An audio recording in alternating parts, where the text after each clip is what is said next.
How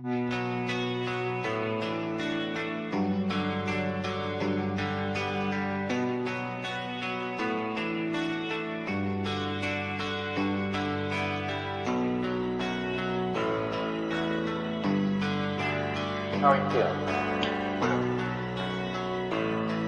How long have you been here? 3 months, May 17th. And what brought you? That's difficult to answer.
I'm not clear.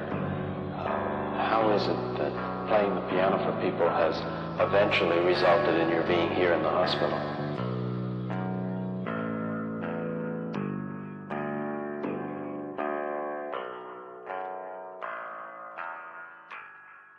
That's difficult to answer.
this the end? There's a noise inside my head of crying people facing death. Is this the end? Is this the end?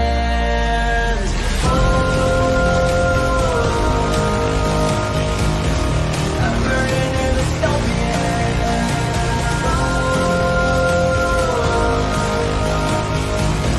There's no place to hide.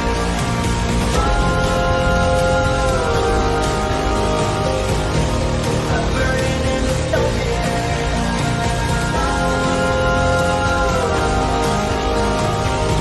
This is the final time. What have we done to the world?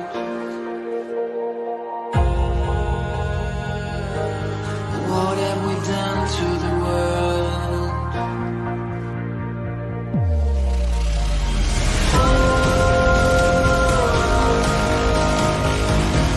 I'm burning in the stone.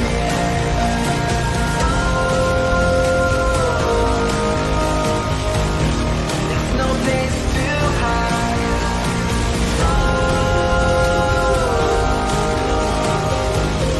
I'm burning in the stone. This is the final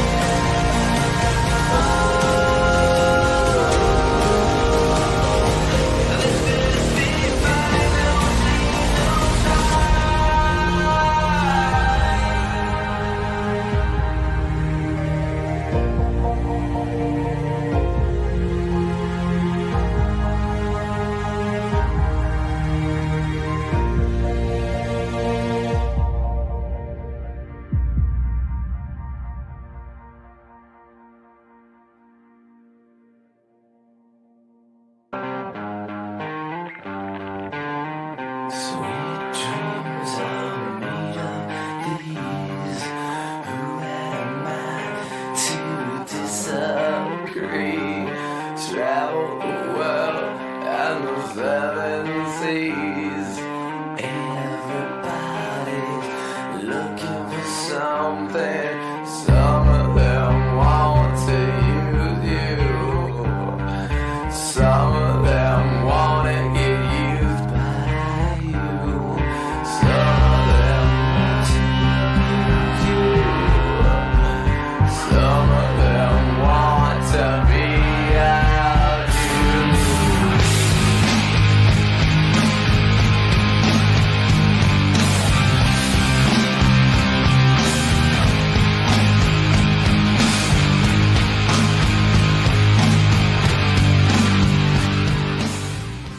Who the fuck is Karlyn? She's just some sweet lady. She's like in a knitting. She does like a knitting stream. She's like a knitting YouTuber. She does knitting. Can we grow up a little bit and Alt not Girl be sent $200. retarded? Have you Please. seen the work of Karlyn Borysenko? Anti-commie cult leader and is obsessed with looking at what actual far-left communists are talking about and organizing today, infiltrating them. They infiltrated the universities, schools, media. She has the receipts to back it up. Primary source evidence. Infestation is dire and she calls Republicans idiots eating slop. Agree. Thank you for the big super chat. Yeah, oh, I know Karlyn B. She's solid. She's funny. I The like great her. noticer sent $200. And lastly, we ask that there be no recording or streaming of today's sessions from the floor.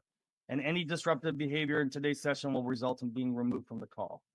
We please ask that there will be no recording or streaming of today's sessions from the floor. Any disruptive behavior today could result in being removed from the call. So, just be a nice person. So with the little housekeeping things out of the way, let's jump right in.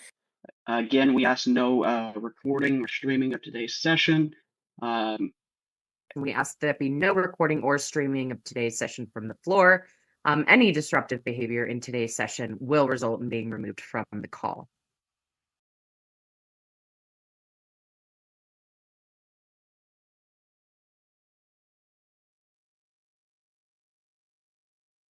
I gotta tell you guys, the communists are really, really pissed off at me for recording that Revolutionary Socialism conference a couple weeks ago. And it's ironic too, because I've released like 3 clips from that conference. I've released 3. I probably have 100 clips from that conference. I have multiple clips of that conference of them calling to overthrow the government from multiple different people at the conference. My community watched that conference live. People in the chat can attest. The clips that I've released so far from that Revolutionary Socialism conference that I wasn't supposed to share or stream, they're immense. And the reality is that I've just been too busy. I have been too busy going undercover with Antifa. I have been too busy trying to respond to like all the Fox News stuff. I have been too busy to even be able to get those clips out. But trust me, they're coming. They're coming. Watching the quartering stream this morning, I cracked up when Jeremy was ranting about Karlyn going on Jesse Waters, and all he had to do was look at the stream in front of him and read Inside Antifa. Yeah, we're gonna talk about fat fuck from the quartering in a moment here, but I want to stick on this communist thing. And you know how I know that they're really pissed off at me is that Salon.com is doing a hit piece on me. I'm just gonna tell everyone right now, expect a hit piece coming out of Salon.com on yours truly. And you know what was funny about it is I found out about this in the most haphazard of ways. Because, guys, breaking news, I just got a new fucking computer. And this thing is awesome.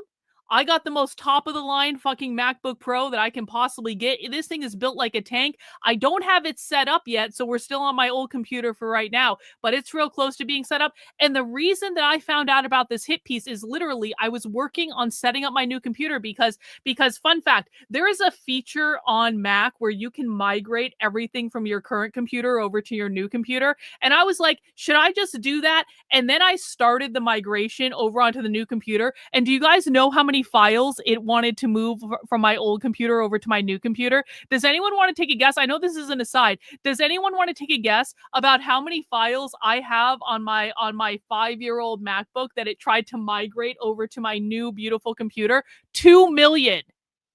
2 million. It tried to migrate 2 million files. And I was like, cancel. I was like, I will start over from scratch. I will start over from scratch with this new beautiful computer. And so I was spending some time today setting up my new computer. See, now you guys know how hard I work. Literally tried to migrate 2 million files. So I was working on setting up my computer, and setting up my new computer required me to go into an old email account that I barely even use because I have like 8 bajillion email accounts. And this is how we know the universe is winking at us, okay? Because when I went into my old email account that I barely use, right at the very top of that email account was an email from a Salon.com reporter. What are the chances? What are the chances that Salon.com would email me about doing a hit piece to an email account that I don't really use and haven't used in a long time? And I just happened to be setting up a new computer, so I just happened to see the email. And so I got an email from Russell here. I'm seeking a comment on your social media activity, specifically your posts related to Hitler and your comments expressing support for fascism. And so you know what Russell's doing, right? He's writing a hit piece about the Hitler went to heaven tweet that I sent 4 years ago, that if Russell had bothered to do the most basic bit of research, if Russell had acted like a journalist, he would have found any number of videos or posts I've made saying that I wasn't saying Hitler was a good person. I was saying that God loves everyone unconditionally, and that's why Hitler went to heaven. I literally wasn't even saying Hitler was a good person. If you look at the context of that whole tweet, I was saying that Hitler was a really bad person and God loves everyone unconditionally. So even the most worst person in the history of the world would still go to heaven. Of course, Russell, because he's not a real journalist, didn't bother to do any of that. Russell, because he's not a real journalist, has not listened to any of the videos I've made talking about how, yes, I want to ban queer theory, Russell. Yeah, I will absolutely become fascist when it comes to queer theory in schools, teaching kids that gender is a spectrum, teaching kids that gender isn't real. I would like to burn all queer theory books in a massive fucking bonfire. I'm not kidding about that. I want to ban the teaching of queer theory. I want to ban the publication of any materials talking about queer theory. I want to jail anyone that teaches that shit to children, because you are emotionally abusing children when they are not old enough to defend themselves and they don't have the development of their brain to defend themselves. So 100% Russell, and had you bothered to look at any of the videos that I made on this, you wouldn't have needed to email me at an email account I don't even use to ask me for comment. But what Russell was really doing is Russell was trying to say that he emailed me and that I just didn't comment. He was trying to get the hit piece in under the wire, but I just literally happened to see the email. And so I responded to him. And then I gave Russell a little phone call because Russell gave me his phone number. And if Russell does what I think Russell is going to do, all you are going to get Russell's phone number as well. Isn't that going to be fun for him? Because I'm not backing down to these fucking journalists. So I gave Russell a little call. And the first thing I said to Russell was, Russell, what's your Twitter account and your Blue Sky account? I wish I had recorded this, but I was too busy doing other things, so I just didn't. But I actually just picked up the phone and called him. I said, Russell, what is your Twitter account and what is your Blue Sky account? He says, I'm not telling you that. And I was like, why the fuck should I even talk to you then? I don't even know who you are, Russell. You are the one emailing me, asking me to spend my time talking to you and giving you information that I've already put out on the internet for years and years and years. Why should I talk to you if you're not even going to give me any bona fides? I don't even know who the fuck I'm talking to right now. And Russell refused to do that. And then I made Russell call me Dr. Borysenko several times. And he kept trying to revert because I made him call me Dr. Borysenko once. And he said, Dr. Borysenko. And then he said, Karlyn, I'm just trying to. And I said, Russell, you will call me Dr. Borysenko. And then I berated him for another 10 minutes until he hung up on me.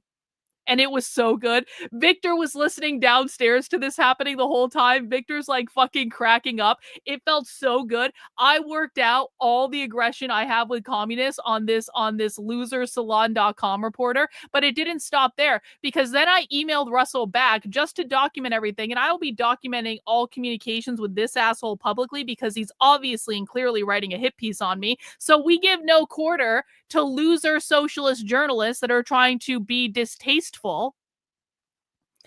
I'm doctor. Yeah, exactly. You know what is the use of having a PhD if we can't force people to call us doctor when they damn well fucking deserve it? So I emailed Russell back. You're feeling doctor today too? Yeah, every time you're feeling petty, you say, excuse me, that's doctor. People love it when you do that. So I emailed Russell back and I said, hey, Russell, great to talk to you today. When you write your little hit piece on me, you had better make sure you're not taking a single thing I've said out of context, and that you avail yourself of all the public comments I've already made doing your own research. If you don't follow some pretty basic journalistic integrity guidelines, I will make you look like a fool with evidence that has been publicly available for years. Go be a real journalist. Do your research. We're watching. Sincerely, Dr. Borysenko, of course. And then we found Russell's Twitter profile, or should I say Mizakan found Russell's Twitter profile, which actually really wasn't that hard. And this is good because this gives us access to literally every single part of Russell's life and his political history. And look at this. Russell was retweeting Jacobin magazine, which to me tells me Russell is a fucking socialist, because Jacobin is a socialist publication. It's a little bit more democratic socialist. It's not full revolutionary socialist. Jacobin, honestly, is kind of boring and milquetoast so far as socialists go, so I don't really cover it all that much. But oh, look at this. Russell Payne retweeting Jacobin magazine and Bernie Sanders. Oh my God, he's a leftist? You don't say. So now we know what Russell looks like. This is what Russell looks like. Here he is. This is the guy writing the hit piece on me for Salon.com.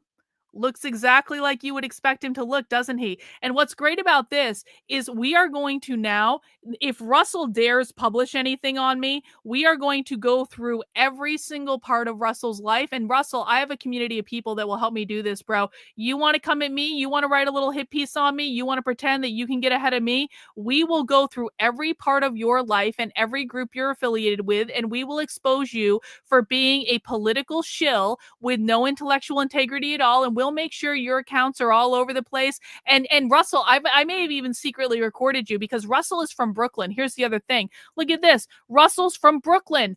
Isn't that a coincidence? Didn't I just go undercover with the New York anarchists like last weekend? Do you think Russell might be pissed off about the fact that I was on Fox News talking about going undercover with the New York anarchists? Do you think that might be what's going on here? Or is Russell pissed off about the fact that I got that Texas State University professor fired? Which is he pissed off about? We don't exactly know, but we're going to find out. So Russell, go ahead and write your hit piece, bro. Go ahead and write your hit piece. Anything you do to me will just make me more powerful. And we're going to go through every fucking part of your life, asshole. And we're going to find out exactly what groups you're associated with. And we're going to track down all your little communist friends. And we will expose your ass. We will go to whatever events that you are going to, and we will record you, and we will release that information to the public. And we will make sure that you guys are put on the spot just as much as you're trying to do to people like me. You know, Russell, I'm not afraid of your hit piece. I literally have had people talking about that 4-year-old Hitler tweet for years, bro. I'm not afraid of your hit piece. I'm not afraid of anything that you scrounge up from the bowels of the internet. You want to know why? Because I have for years been the target of smear campaigns. I've already been dragged through the mud ad nauseum. There is nothing that you can release on me that hasn't already been released to the public. There is nothing that you can say about me that my community doesn't already know. And there is nothing you can do to stop me from going to your events and recording your sorry communist asses and exposing you to the world. There's literally nothing you can do, Russell. I'm 100% independently funded by a community that supports my work, that knows exactly what I said about Hitler, that knows exactly what I said about fascism, that has seen everything in full context, and we will go after you. And don't think we won't make a sport of this. And don't think, Russell, once I decide to go after someone, I will go after them for fucking years. So you want to write your little hit piece? Go ahead, buddy boy. Go ahead. We'll see how that goes for you. You can go ahead. So that's what's going on. So we got to keep an eye on that Salon.com reporter. Another thing we have to keep our eye on. No, not that. Fat fuck retard from the quartering.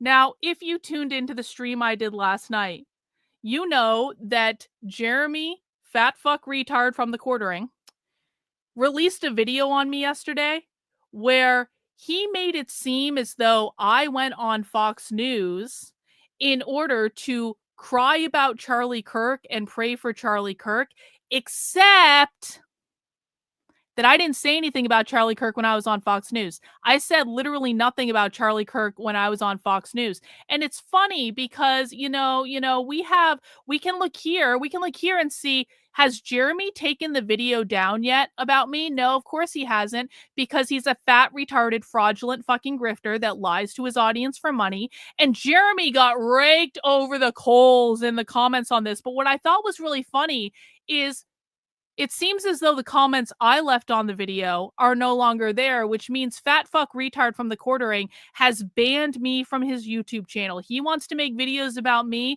where he is openly and blatantly lying about me. And then, of course, because he's a fat fucking retard, he, of course, blocks the truth from being told to his audience. But look at this update he did. Look at this update. This clip was not about Charlie Kirk. It was about Antifa in regard. He didn't even spell my name correctly, guys. He spelled my name Karlyn. Fat fuck retard can't even spell my name correctly when he's doing videos about me on the internet. This is why I do not interact with other content creators. This is why I don't waste time with these people. In regards to Karlyn, I was wrong about that. All the garbage she spoke about Charlie is accurate, though. Look at the replies to this. Look at the replies. I'm speaking to the old Jeremy, the pre-1 million sub Jeremy. Be a good man. Take this video down.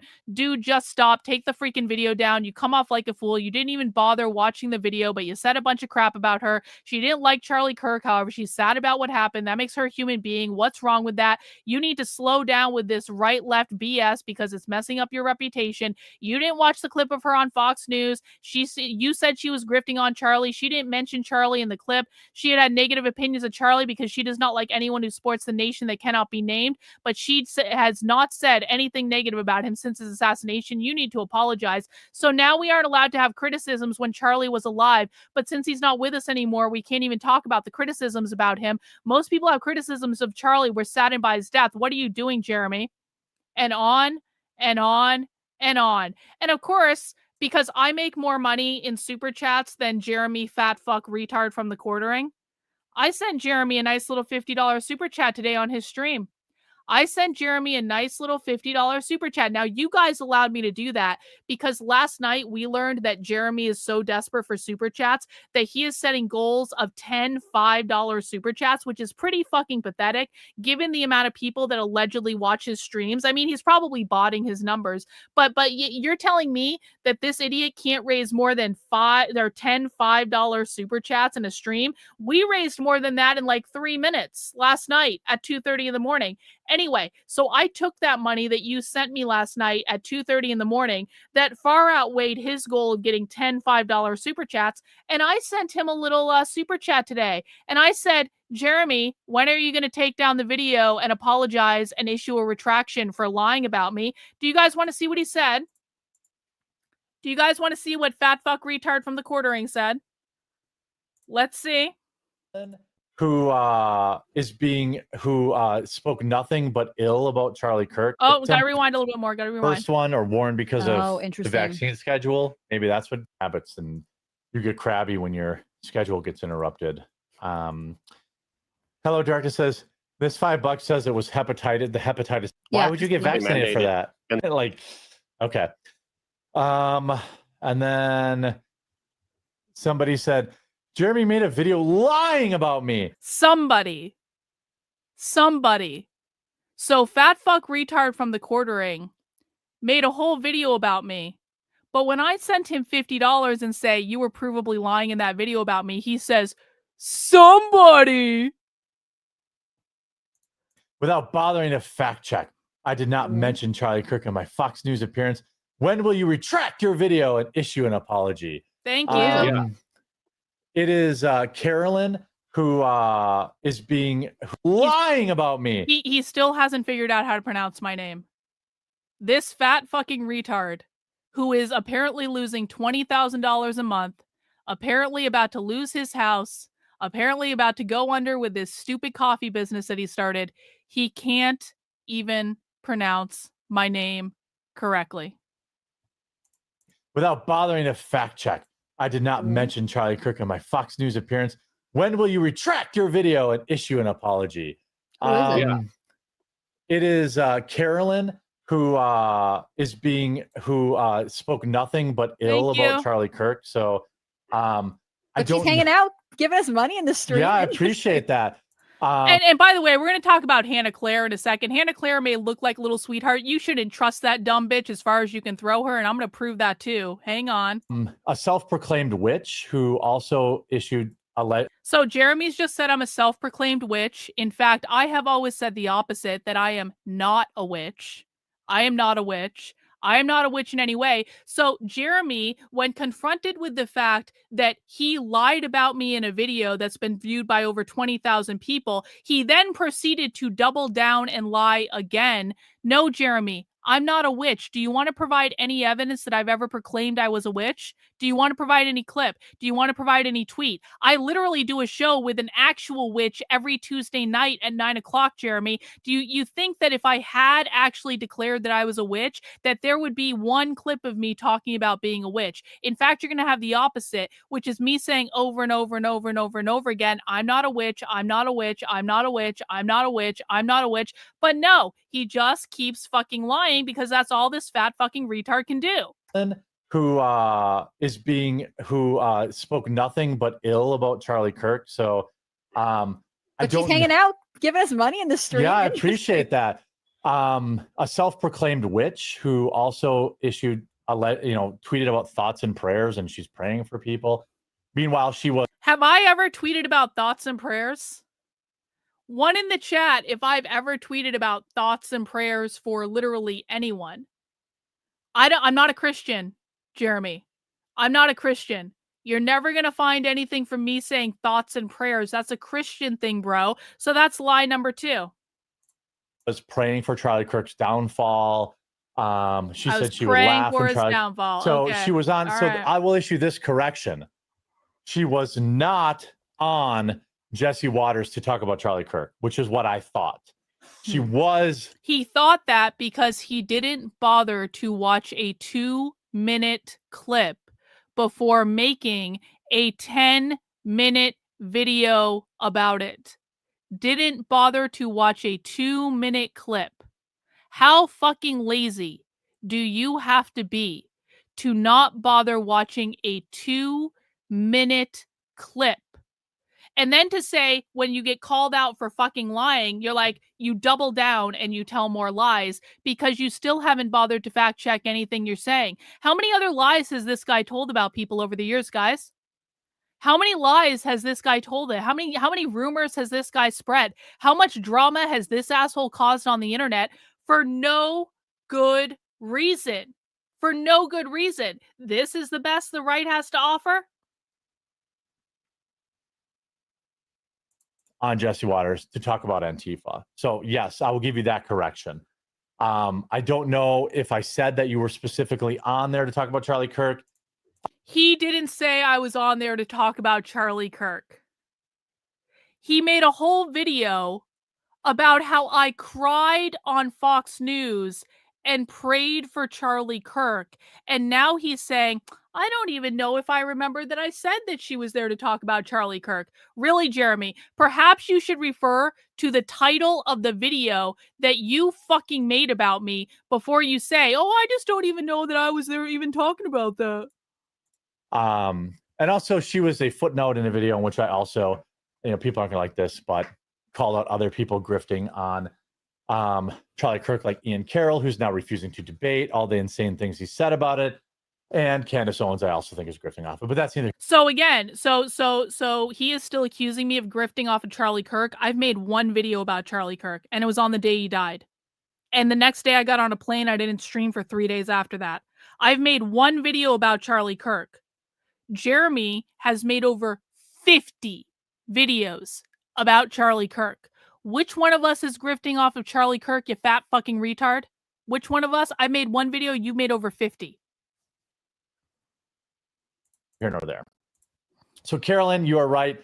I will update the title of that video to clarify that you were not on Fox News about. So why won't he just take the video down? The entire video is wrong.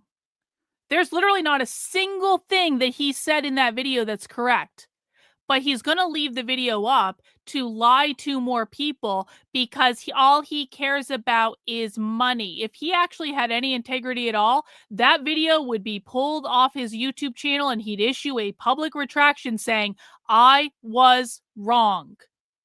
But he has no integrity because he's a fat fucking retard grifter who has nothing else but lying to his low IQ audience on the internet. And I'm sorry, man, if you still watch this guy after seeing how brazenly he lies, this is what I tell people all the time. Stop listening to these fucking YouTubers. Stop listening to conservative influencers. They lie all the time. They lie as easily as they breathe.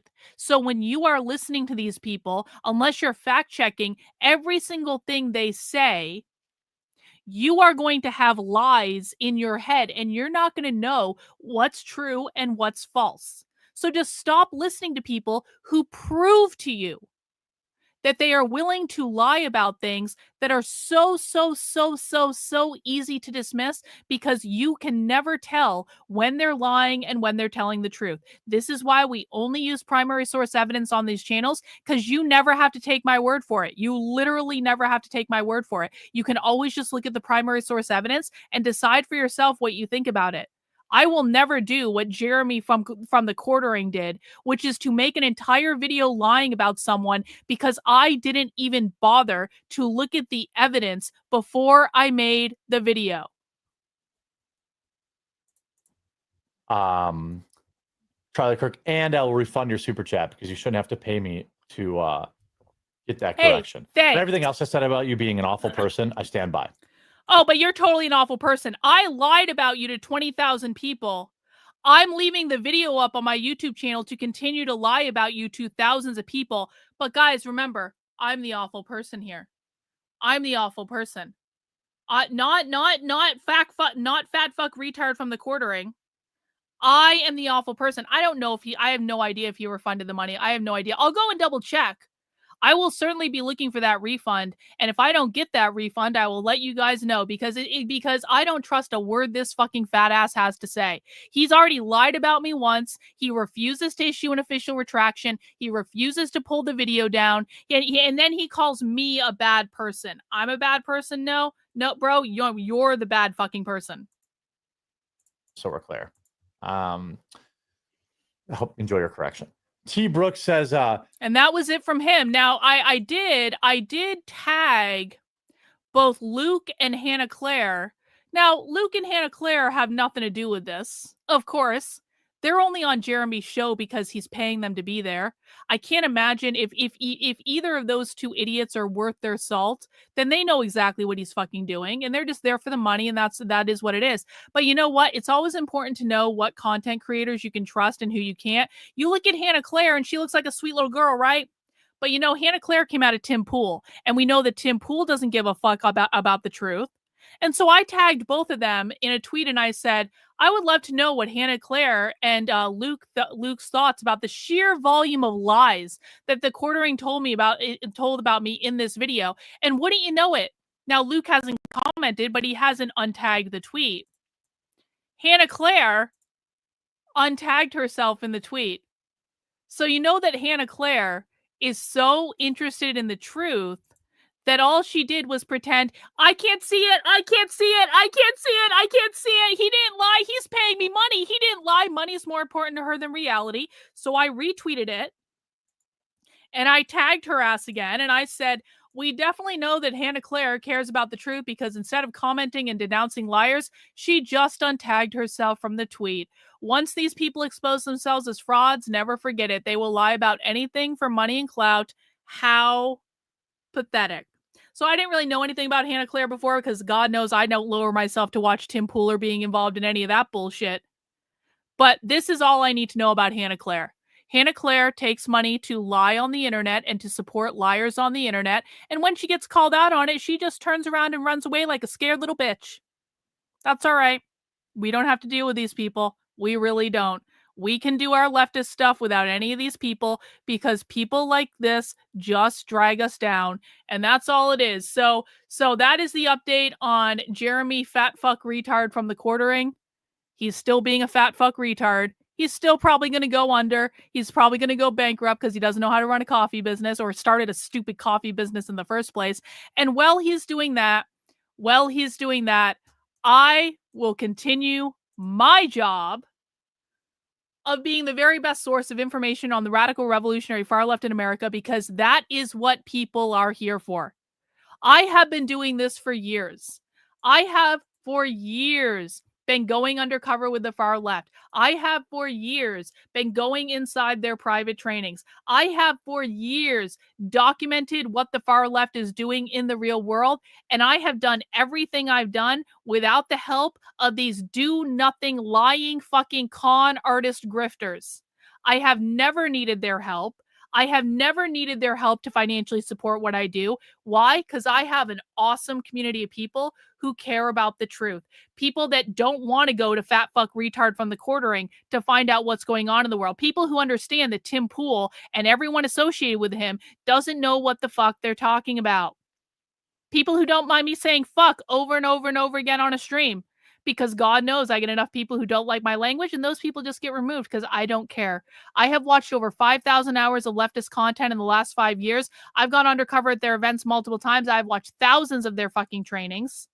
I will say and do whatever I want. You want to know why? Because I've earned it. And if you want to support the work I'm doing, head over to my Substack. That is Karlyn, KARLYN.substack.com, where we are going to be doing a spy stream tonight. So consider this stream right now, guys. Consider this to be the pregame.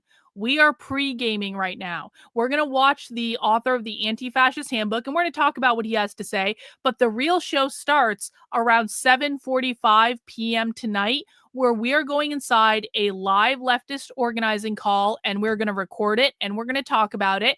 And you can join us by heading over to the Substack and going right to that Spy Stream post. Now, this is a supporter exclusive because Spy Streams are almost always supporter exclusive. It just makes it a lot easier to do it. So if you're a supporter of my work on my main Substack, which is Karlyn, KARLYN.substack.com, you can join us for Spy Stream. If you're a supporter on my locals, my Patreon, a Twitter subscriber, or most importantly right now, a YouTube channel member, you can join us for Spy Stream. Just look at whatever platform you're a supporter on and find the information there. And that stream will be starting at about 7:45 p.m. tonight. And before that, we've got some other work to do. So we are going to be today. This stream was inspired. This stream was inspired by Data Republican, because Data Republican is, of course, another grifter shill account over on Twitter that everyone loves. Hey, Dean, welcome to the channel. We appreciate the membership. Data Republican is a grifter shill account over on Twitter that all the grifting conservatives love. And Data Republican basically posted this on Twitter, like what was it, like a week ago or so. Basically, Data Republican just discovered Mark Bray in the Antifa Handbook like last week. And I was like, oh, this bitch literally just discovered the Antifa Handbook is a thing. This bitch, this is the conservative expert on the left, guys. Literally just discovering something that I covered years ago that was big news years ago because she wasn't around years ago. Yeah, kind of late to the ball game. Yes, so Spy Streams are always available on demand after. So you can always find it after. Yeah. So I was like, you know what? It's a good time to go back and check in with Mr. Mark Bray. It's a good time to go back and check in with him. Mark Bray is the author of the Anti-Fascist Handbook. And there's a couple recent videos of Mark talking about how best to resist the Trump administration. Hey, thanks, Leo, for that super sticker. I appreciate it. We've got this video from 3 months ago. We're all anti-fascist now. This is with Mark Bray, who wrote the Antifa Handbook. And then we've got this video, Long Live No Kings, an Anti-Fascist Handbook on how to resist Trump. Also with Mark Bray, also about 3 months ago. So both of these are interviews that the author of the Anti-Fascist Handbook did about a couple of months ago. And so I thought maybe just chill out and listen to what he had to say. One more thing before we get started, guys. And I totally forgot about this. I totally forgot. But just because the quartering wants to lie about me on the internet, you know, I have my own way of getting revenge on these grifting influencers when they lie about me on the internet. And the way I do that most often is with the Red Menace Supply Company merchandise store, which you can find at redmenacesupply.com. You can also get there, I think the description says unwokeart.com because it used to have a different name, but you can get there from following either of the links. Head over to redmenacesupply.com. This is my merchandise store. And as a special middle finger to the quartering, I have a limited edition coffee line with special limited edition bags that you can buy for Counter-Revolutionary Coffee, Decode the Left Dark Roast, and Abolish Queer Marxism Coffee. And all of those are available for a limited time only in the Red Menace Supply Company. Of course, you can find many, many other designs as well. We're going to have a Halloween collection going up soon. All purchases in the store do support the work I'm doing. And of course, I really, really do appreciate it. So go get yourself some coffee. Now, I don't know if this coffee is any good, literally, because I just launched the merchandise line yesterday. And I just did it to basically give Jeremy the middle finger, because I'll even charge more money for my coffee than Jeremy's charging, and I've still had a whole bunch of people order it. So thank you the quartering for lying about me on the internet, and now I have my own coffee line, and people are buying my coffee instead of buying your coffee. And you know, sometimes that's got to be good enough for me. Yeah, aren't the designs cool? This is the Gnostic set. That shirt that's actually based on a picture of me, believe it or not. So I had to. I love this. I'm gonna order this shirt and wear it myself, like wearing a picture. I'm gonna do the most narcissistic thing possible and wear a t-shirt with a design that's based on a picture of me with like my tits out and all that stuff. Anyway, you can find lots of good stuff in the merch store, and of course, all purchases do go to support the work I'm doing. I'm rather partial to this new Plague Doctor one myself. This looks rad. Come on. And actually, I've got a new design I think I'm going to put up in the store. Let me show you. Red Menace Supply. I've got a new design I'm thinking about putting up in the store that I just fiddled around with. That what are you talking about? Doesn't exist. Yes, it does. Oh, I spelled it wrong. If you follow the merch store account on Twitter, which is at Red Menace Supply, here's a new design. It's not in the store yet, but this was inspired by Master Shake. Master Shake, what do you think of this? See, I love this design. I think this is so cool. I'm like kind of in love with it. I love that it's very kind of like Matrixy and Orwellian, and it has this like techno, like neo-punk thing going on. I love this, but it might be a little weird for people. I don't know. It might be a little weird, but I think it's cool. I think it's awesome. And so I think it's going to end up in the merch store at some point, just not yet. Yeah, my merch is the best merch. I have amazing merch. Your order just came in. Awesome. Guys, if you ever order stuff from my store, take a picture of it and tag Red Menace Supply or just send me the pictures. I would love to see the merch you're getting from the store.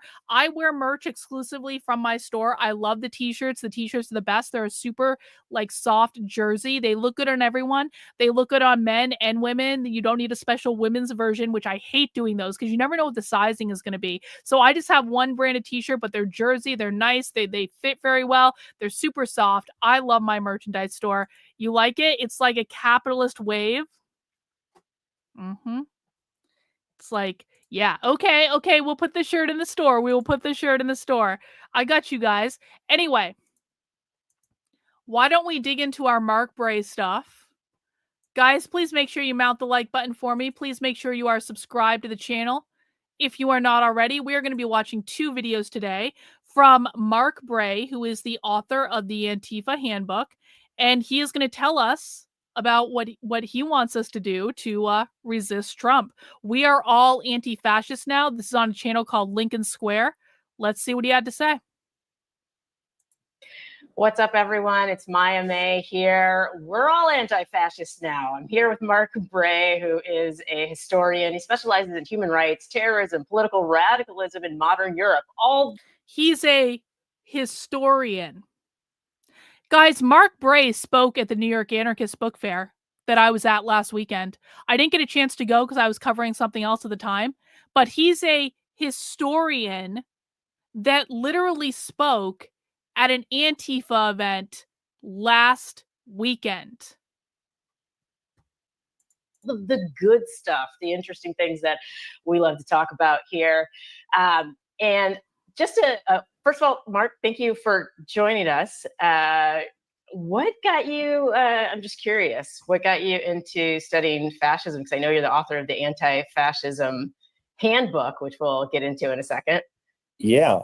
Well, I've been interested in left politics, radical politics for many years, both as an activist and as a scholar.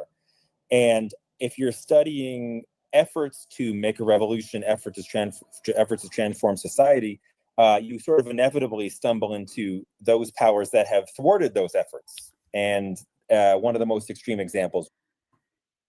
If you're studying how to create a revolution to transform society, you're inevitably going to find people who don't want you to have a revolution and don't want you to transform society.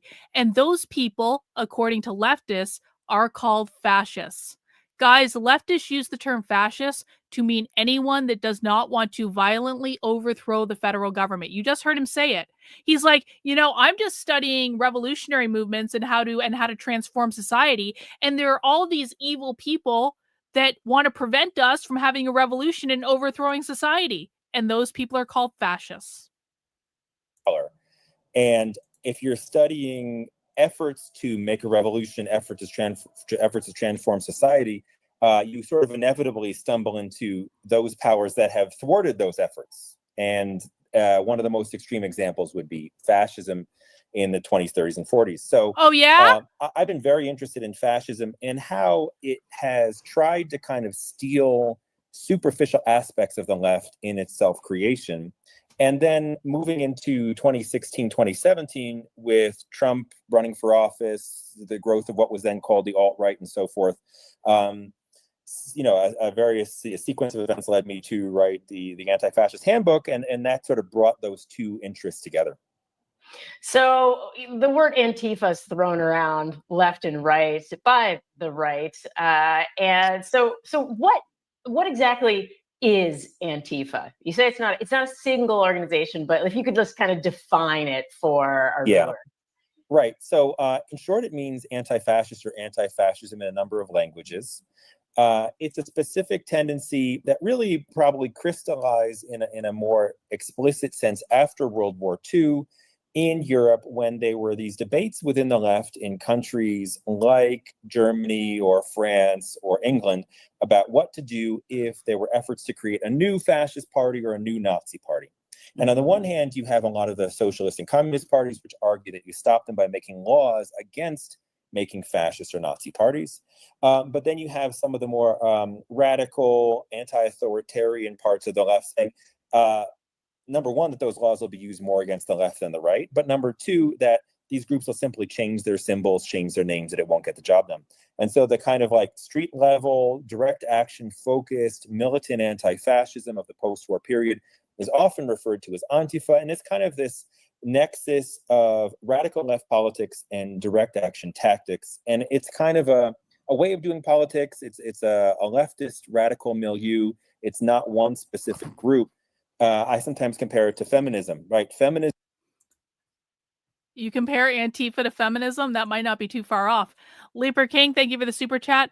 Does JBGC still have an online presence? What is JBGC? How does one locate their I don't know what JBGC is. Can you explain more about that to me? Thank you.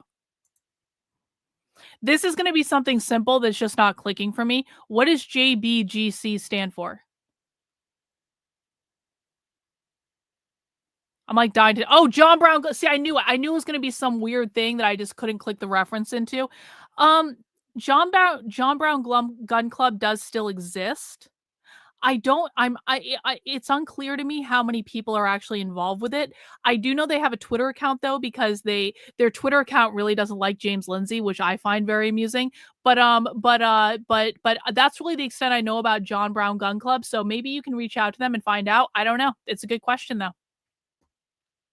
Is not a group, but there are feminist groups. Antifa is not a group, but there are Antifa groups. Oh yeah? Okay, that's interesting. So what would you say these groups, because I don't necessarily see them out there online advocating for what they believe in, but they're misunderstood in many ways, but what would you say is the most misunderstood thing about Antifa and these groups? Well, right. You started by saying you don't see them out there that much, and that's true. These days, they don't have a high profile. They were brought into the public spotlight when far-right groups tried to sort of mobilize an independent street presence in 2016, 2017, a little bit in the Pacific Northwest over the next few years. Subsequently, I think they've largely tried to fold themselves into MAGA.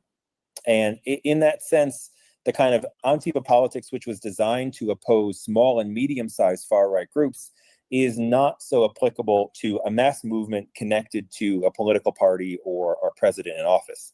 So the misconception part is that a lot of what they spend their time doing is stuff you don't see, is stuff like monitoring far-right groups online, figuring out who their members are and their leaders are, where they work, which other groups. So Antifa monitors quote-unquote far-right groups online, figures out who the members of those groups are, figures out where they work because they're trying to dox them to get them fired from their job. Tell us that again, Mark. What does Antifa do to monitor and dox far-right groups? Is not so applicable to a mass movement connected to a political party or a president in office.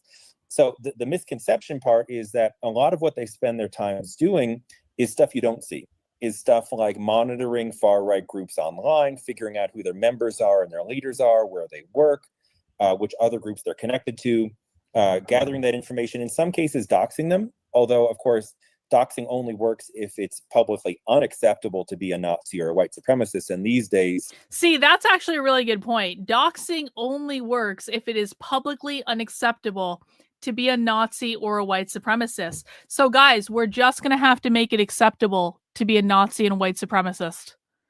Because listen, man, I don't think doxing is acceptable. I don't think that we should be giving Antifa any leg up here. If Antifa is going to dox you and harass you, if it's not considered publicly acceptable to be a Nazi and a white supremacist, then we just have to make being a Nazi and a white supremacist be publicly acceptable.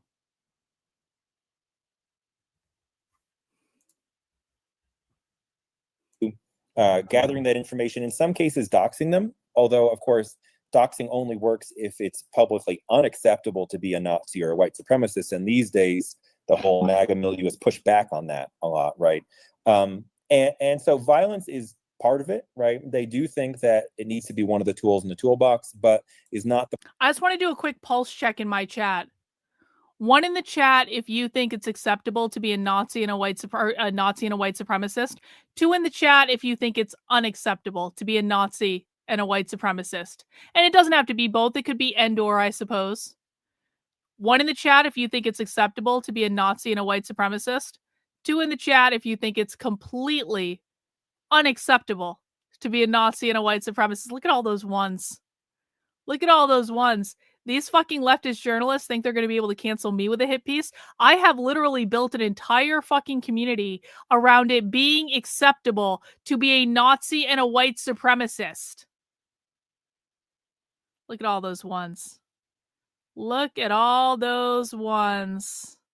Only a couple of twos. We'll get the twos to come around. That's all right. The twos don't understand that it will be used against them eventually. And as soon as the twos understand that it will be used against them eventually, they'll be fucking saying it is absolutely acceptable to be a Nazi and a white supremacist. Because it's going to be used against all of you eventually.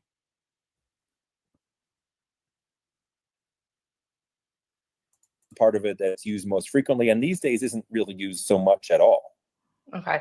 So, and now I'm here in Los Angeles, and I've been to a few of the protests to cover them, to protest as well.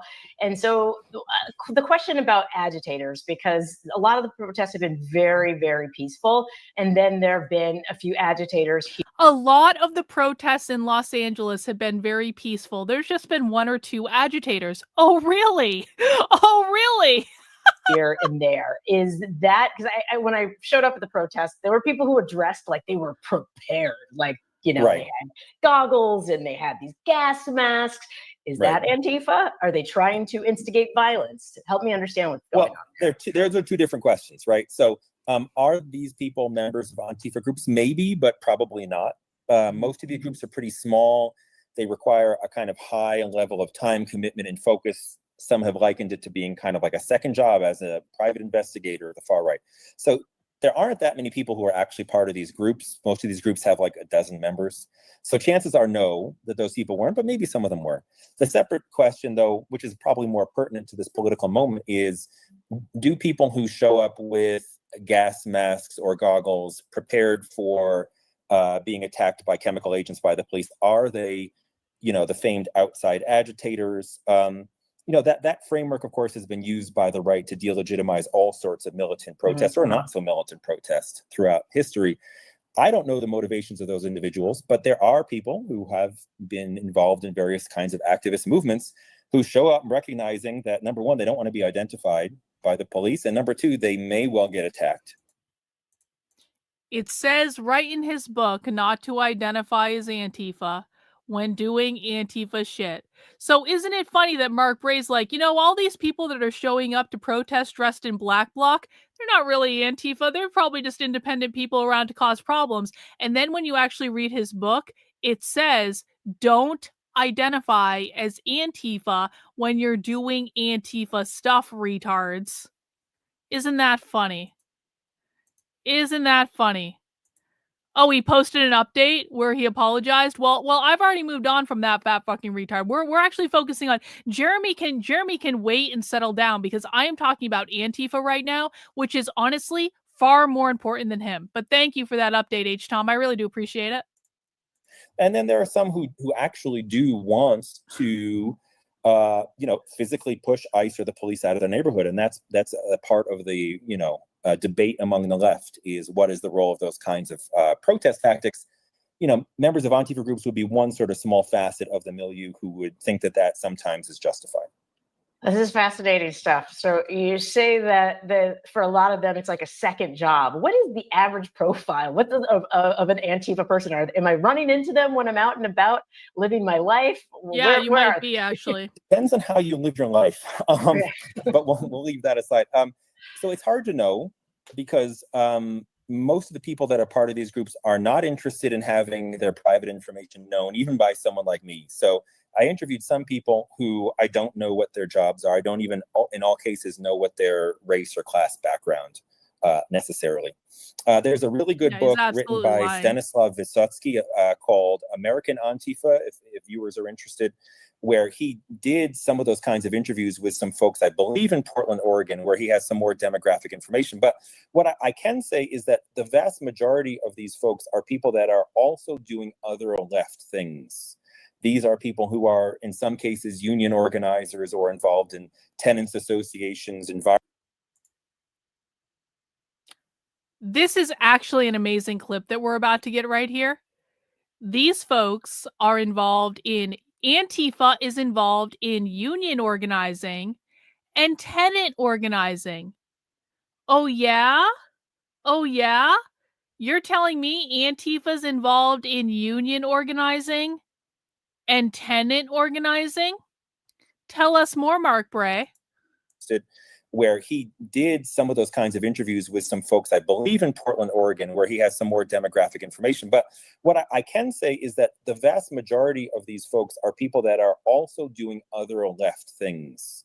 These are people who are, in some cases, union organizers or involved in tenants associations, environmental groups, so forth and so on. So if you are an activist who's been involved in a bunch of different stuff, chances are you've rubbed shoulders with someone who's been involved in that and probably didn't know. Do you guys know? Do you guys know which set of groups was causing a lot of problems in Los Angeles in June? Because it might not be who you think. People think it was all the Party for Socialism and Liberation, and they were certainly there, but they actually weren't causing the majority of the problem. The groups that were causing the majority of the problem in Los Angeles in June were the tenant rights associations. And the tenant rights associations are almost always organized by far leftists who are also part of Antifa. The SEIU was part of that as well. Yeah, absolutely. The SEIU was involved. But tenants' rights organizations are almost always synonymous with immigrant rights organizations. So the tenant rights organizations are the ones that are organizing to fight against ICE. They're the ones organizing the signal groups where people are identifying when ICE shows up in their neighborhood. The tenant rights organizations are something we haven't talked a lot about, but you got to remember, far leftists don't believe in landlords. They don't believe in renting. They believe that all housing should be free. And so they organize tenants specifically to do activism against their landlords. And they're also right now organizing against ICE to protect them from deportations and that sort of thing. So the tenant rights groups are a really under acknowledged problem in the American political ecosphere. So from a historical perspective, especially right now, the title of the show is We're All Anti-Fascists. Right now, fascism has like this stranglehold grip, what it feels like in American politics. Yeah. For the average person watching, I think that we hear Antifa and go, what? No, that's not me. I'm not a part of that. What can we learn from these movements historically and how this can be a part of perhaps stopping these illegal ICE? Yo. The UAW is big involved in this. The UAW is the lead union that's trying to organize a mass general strike in 2028. The UAW also has a separate, I don't know exactly what you call them, but like a separate group just for graduate students and faculty members. So a lot of the graduate students that you see doing the campus encampments and that sort of thing, they're all members of the UAW. So, and it's the same thing with like graduate students and stuff like that. Oh shit, I'm not seeing power chats. I will bring up power chats so I can see them. But I will definitely bring that up and just give me a second to do so. And I appreciate you telling me. I have the power chat information in the description, but they don't display on screen because I don't know how to set that up, but I can get them and I can read them, but I'll just have to pull up the website to do that. Raids and the destruction of our communities. Right. Well, that's fine. Members of Antifa groups are not saying everyone needs to do what we're doing. And moreover, I think what we need now, as you suggest, is a mass anti-fascist movement with opportunities for all different people to plug in ways they feel comfortable with, in ways that they feel resist this march towards fascism, as you suggested. One thing that I think that the history of militant anti-fascism can show is, number one, the institutions of government sometimes stop this, but sometimes don't. So in the case of Hitler and Mussolini, they came into power legally. When Hitler, pushed forward the Enabling Act in response to the Reichstag fire. Not Hitler. That oh, no. was semi-legal. And in the case of Trump, right, he won the election last time. And he is, of course, breaking the law in various different ways, but the courts are trailing well behind and catching up to stop him. And so the history of the popular anti-fascist movement shows that we... Hey, I do have power chat up now if you want to send in via that. I'll be happy to read it out on screen.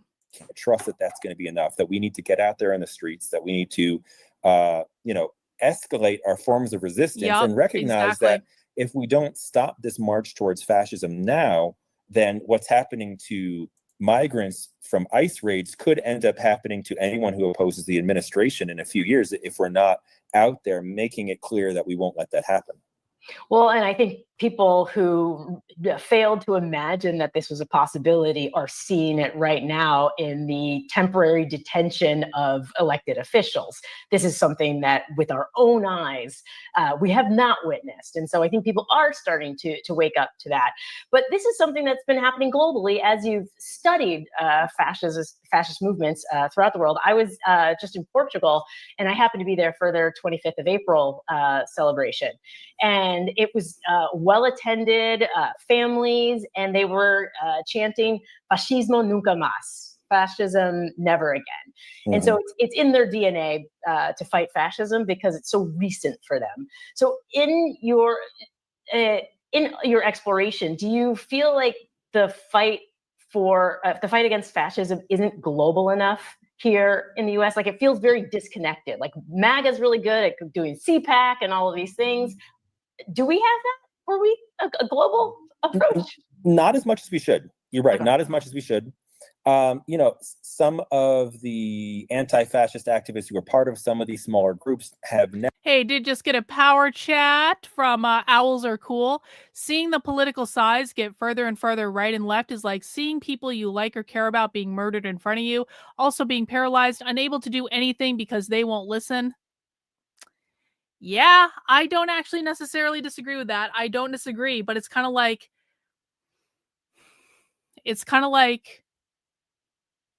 I mean, I hate to say it, you got to do what you got to do.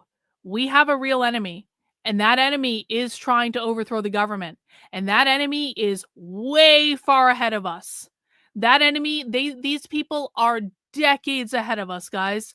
They really are. And if we don't start mounting some scrappy underdog insurgency against these people, they are going to win, and it's probably going to be sooner than you think. And so it's kind of like we can bemoan the fact of political radicalization in America. And certainly, like, listen, in real life, I think I'm a pretty reasonable person. For as many people like to say that I'm extremist on the internet, I'm probably the most reasonable extremist on the internet that you are ever going to find. But if I'm going up against an enemy that wants me dead, that wants to destroy this world, that wants to just really, that wants us all to starve ultimately, because that is what their ideas are going to lead to, I am going to say, you know what? Maybe it's time to get radical. Maybe it's time to get extreme, because extreme times call for extreme measures. Now, of course, I'm not advocating for any violence, and I always want to make that very clear. I am not advocating for violence at all. But I don't want these people to win. I want and I don't think that we are in a position right now to be able to stop them unless we start considering some ideas that are not milquetoast centrism. Networks and connections to some of the other groups, but I think part of it stems from your average person who's protesting at No King's Day, as you suggest, is increasingly sympathetic to the notion that what's going on is something approximating fascism. They're increasingly concerned that if we don't stop it now, it's going to get worse. But there's this notion of American exceptionalism, which is mostly historically, just a joke, right? But, we're a young country, but our government is one of the oldest in the world. And so there's this like, oh, it can't happen here. Mm-hmm. And there isn't as much knowledge about how really, like, a lot of what Hitler did was an effort to imitate or copy aspects of how Americans depopulated the West by committing a genocide against the indigenous population, the American eugenics programs, that these were explicitly, it's well documented, influences on Hitler and his development of notions of race and his efforts to create so-called Lebensraum, or living space, for German people in Eastern Europe. So those parts of the story of fascism, like the American part, is not as well known as it should be. And the fact that it very well could happen here, because it could happen anywhere, is not as much in the forefront. And so I think there's this kind of focus on like Trump's. Let's see. Johnny asks, how do we combat this? So what I always tell people, Johnny, is that you need to learn as much as you can about your enemy. There's nothing that you can do if you don't understand your enemy, because you will always be implementing things incorrectly. So what I'm trying to do is download all of the knowledge that I have in my brain to all of you, so that everyone can learn as much about the enemy as humanly possible. And we can all go out and teach other people, and we can all go out and go to their events and find out what they're doing and get ahead of them. When I say we need a scrappy insurgency, we need a scrappy insurgency, but education is at the center of our scrappy insurgency. We will know the enemy that we're fighting. We will understand their language. We will understand their tactics. We will understand their strategy. We will understand how they're organized. We will understand all the things they're doing to try to create their little communist revolution. And that is when we can get ahead of them. And that's when we can go inside their events and expose them. Because if we don't understand what we're fighting, we can't do any of these things. So that is why education is at the forefront of what I'm doing. Education is at the forefront of what they're doing, by the way. Socialists are highly focused on educating themselves about how to initiate their Marxist revolution and all that. We have to do the same thing. So for right now, hey, listen, you just showed up to the channel, and I really appreciate you showing up, and I really appreciate, supporting on my Substack and all that. But for right now, you got to learn as much as you can about them, and I will help you learn, and I'll help all the new people here learn. And the sooner we learn, the sooner we're going to be able to teach other people, and the sooner we're going to be able to start to get ahead of it. Okay? But I appreciate you asking the question. It's a bad president, but don't see the roots of this deeper in what America has always been, that this is less exceptional than people would like to think if you look back on it. Guys, I am telling you that you are not doing anything until you learn. I spent a year studying the left before I started going undercover with them. You don't get to go undercover with the left within a week of you joining the channel. Like, it's not a safe thing to do. It's not a smart thing to do. It's not a safe thing to do. When I say that your first priority right now is to sit your ass down and learn, what I mean is your priority right now has got to be to sit your ass down and learn, okay? No going on, and I really do mean this, guys. I have many people in my community who go undercover at their events. I will, if you want to go into their events, if you want to infiltrate their organizations, I will teach you how. But right now, when you first show up here, you've got to sit your ass down and learn. Because if you don't do that, it is unsafe for you to go to their events. It is not safe. It is not effective. It's not productive. They're going to be able to sniff you out. You're not going to be able to understand what you're hearing anyway. And I'm not trying to make you feel bad. I'm not trying to make you like belittle you or anything, but I'm saying, no. You're not fucking listening to what I'm saying. This is why I yell at people, guys. You are not listening to what I am saying. You are not listening. Sit your ass down, open your ears, and learn. And until you do that, I'm not giving you anything else to do. How would you know if you saw them? Do you know how I know when I see them? I sat my ass down and I learned about the enemy that I was fighting. You haven't learned yet. Do not skip over steps. Thanks to ladies. Some of us have been here for years learning from scratch. We've had to come a long way and we don't want to see anyone get hurt. That's exactly right. That's exactly right. I will support anyone that wants to go into these organizations and record them and get their material and stuff like that. But if you are unwilling to sit down and learn the language, I am not going to help you do that because it is not safe for you to do that. I learned their language for a year before I went undercover with them the first time, guys. Hey, thank you for the $5 super chat. Really do appreciate it. If you don't learn, you can't fight. Put that. Yeah, that's actually a good t-shirt to do, Andre. I appreciate that. History of white supremacy in this country. And I think understanding that would put the US in this larger context of fascism, imperialism, colonialism, white supremacy that really you can probably trace back to 1492. Well, yeah, and I mean, today is Juneteenth. You can trace the U.S. back to 1492 in terms of their acceptance of fascism, according to Mark Bray. Would like to think if you look back on the history of white supremacy in this country, and I think understanding that would put the U.S. in this larger context of fascism, imperialism, colonialism, white supremacy that really you can probably trace back to 1492. Well, yeah, and I mean, today is Juneteenth. So, and a lot of people don't even realize that not everybody was liberated with the Emancipation Proclamation right away. And so there is absolutely no way that Mark Bray is not in Antifa. Am I right about that for my veterans? I mean, for new people, you can answer too. But like Master Shake, there's no fucking way that Mark Bray isn't in Antifa, right? There's no way. There is absolutely no way that Mark Bray is not in Antifa. You can, and how you can tell, by the way, how you can tell is the way he talks and the way he uses language and the way he's subtly trying to obfuscate things by making the language more complicated. This is why I say you have to learn their language, because when you learn their language, you can identify them on sight. It is so easy. This black lady, she's not in Antifa. She's like a Democrat. She's like a Lincoln Project Democrat that she's just being like a do-gooder and all that stuff. This black lady doesn't know what the fuck she's talking about. Mark Bray is absolutely in Antifa though, and you can tell just by his language.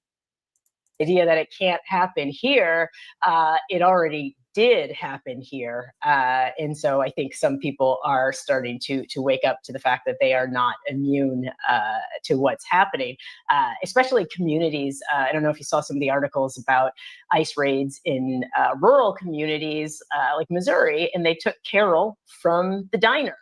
And the town, which was largely voted for Trump, was like, exactly. We thought you were just going to come for the criminals, but you took Carol. Can you talk about how in fascist movements they decide who is a criminal and who gets targeted? Exactly. So fascists always depict themselves as victims under attack. And so, back in the 20s and 30s and 40s, the main boogeyman was the Soviet Union and communism. And you can see equivalent versions of that with McCarthyism and even with like the Klan and opposition to the civil rights movement in the US. Today, who are the enemies? Well, there's all sorts of enemies according to Trump. But in this context, it's immigrants who are depicted as being unwanted. Back, I feel like 30 years ago, the right wing would say immigrants are bad because they take our jobs. They're not even pretending that that's the case anymore. They're just depicting them as criminals, rapists, dangerous people. Mm-hmm. And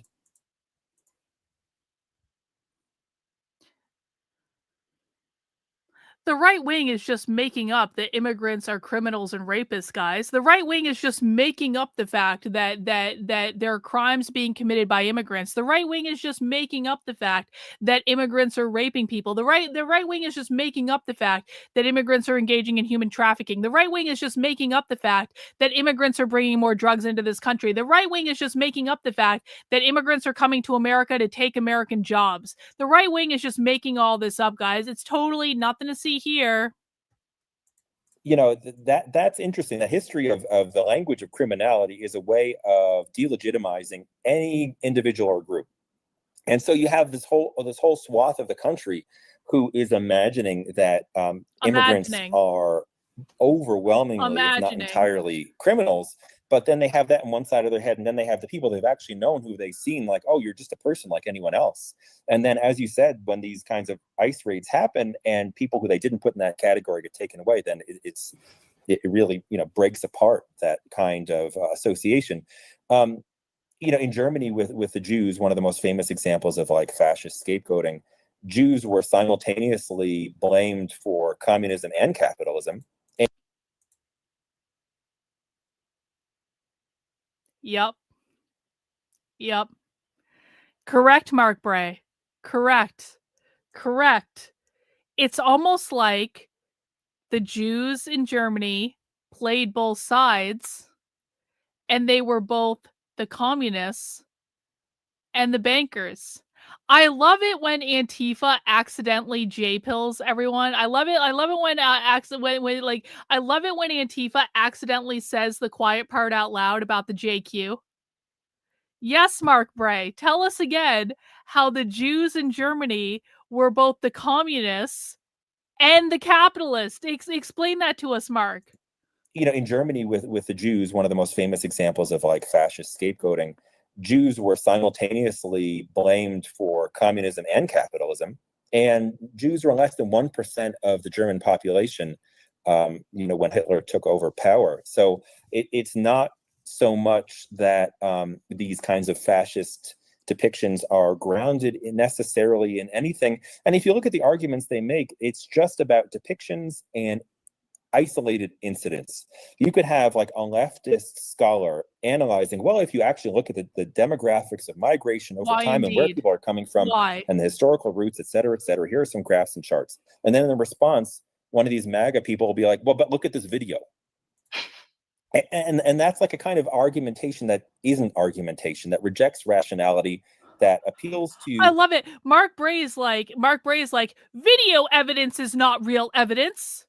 Analyzing, well, if you actually look at the demographics of migration over time and where people are coming from and the historical roots, et cetera, here are some graphs and charts. And then in the response, one of these MAGA people will be like, well, but look at this video. And that's like a kind of argumentation that isn't argumentation, that rejects rationality, that appeals to emotions and fear and feel... Remember, guys, video evidence, according to literally Antifa, is not real evidence because it's not their evidence. Especially when I record it. Video evidence is never real evidence when I record it because it's not convenient to the story they're trying to tell. Anti-elitist insofar as someone who is not attuned to listening to detailed statistical presentations about history and politics can immediately resonate with. And I'm particularly concerned that in the age of AI, increasingly they're just going to use deep fakes and fabricated videos and images to be able to see, these are what these people are doing. And people who don't have that kind of media literacy won't be able to see through it in some cases, unfortunately.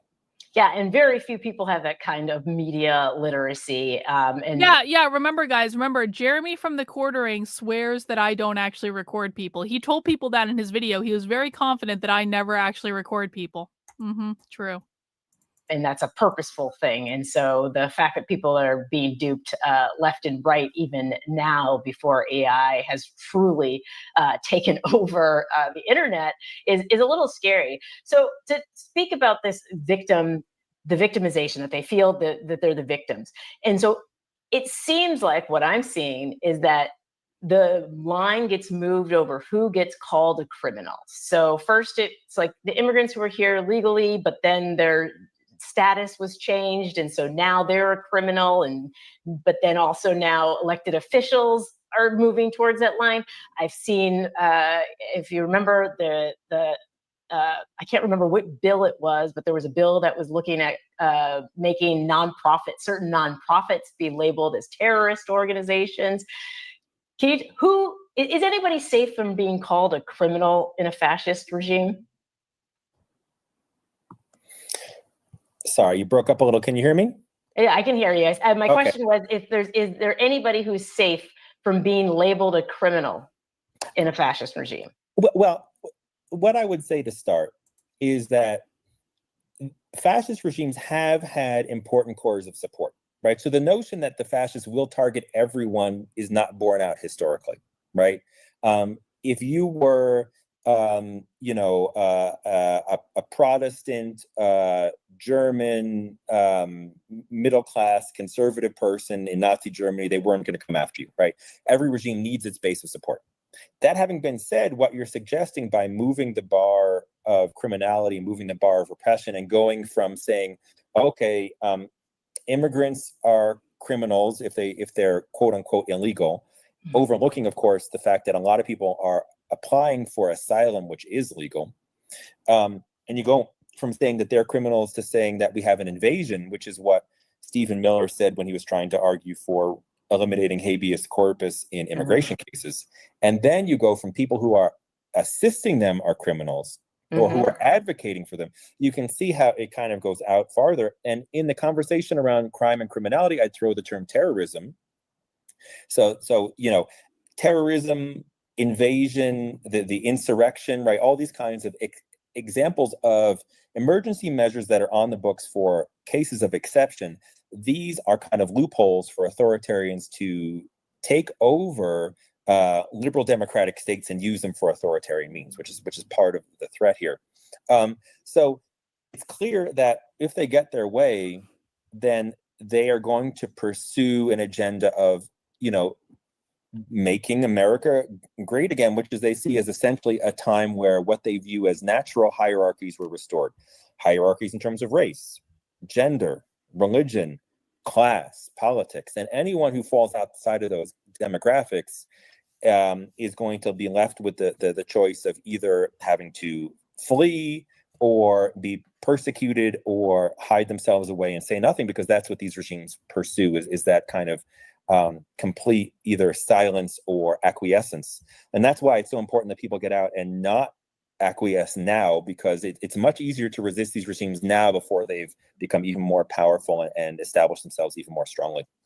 So with what you're witnessing now with the No Kings protests and the hands-off protests, and just in general, the sort of resistance that you're seeing, does it give you hope? Do you feel like it's enough? Is it not enough? What are your thoughts on our chances? Yeah. So it is encouraging to see millions of people out in the streets. It's very encouraging, and it is a strong rebuke to the notion that most people support Trump, because most people don't. And even the polling on Trump's numbers around how he's handling migration have been declining over time. That having been said, I'm concerned about it not being enough, and I'm concerned about your kind of average centrist or liberal who opposes Trump not being ready for how we may be needing to put our bodies on the line to not only stop ICE agents, but potentially the National Guard or the military if suddenly they start arresting all Democrats, right? Like, it's like, please say it ain't so. I mean, because that's the step, right? We're talking about fascism. If you have a full-on fascist situation, the Democratic Party becomes illegal, right? And anyone who supports it is potentially thrown in a camp. We're not there yet. I was going to say, I was like, I fucking wish anyone who supported the left was thrown in a camp. I wish. Can we make this dream a reality, except have it be far more than just the Democratic Party, please? Because I'm not even that worried about the Democratic Party. The Democratic Party is imploding. I don't care about them at all. They're boring. Like, I would like everyone to the left of the Democratic Party to be thrown into a camp. One in the chat if you would like everyone to the left of the Democratic Party to be thrown into a camp. 2 in the chat if you do not want to throw everyone to the left of the Democratic Party into a camp. I just want to get a pulse check here.